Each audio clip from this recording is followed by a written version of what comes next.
என்னை விட எத்தனை பேர் தகுதியாக இருந்தும் என்ன மட்டும் கிருபை என்று உயர்த்தி வைத்ததே. உங்க கிருபை என்னை வாழ வைத்ததே. உங்க கிருபை என்னை தூக்கி சுமக்குதே. உங்க கிருபை என்னை வாழ வைத்ததே.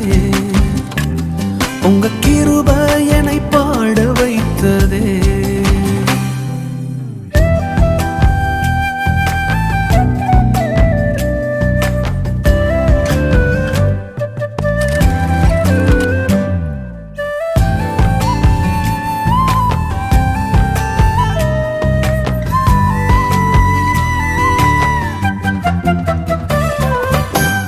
பயனற்ற நிலத்தை போல மறக்கப்பட்டவன் நான், அறுவடை காணாமல் தனிந்து போன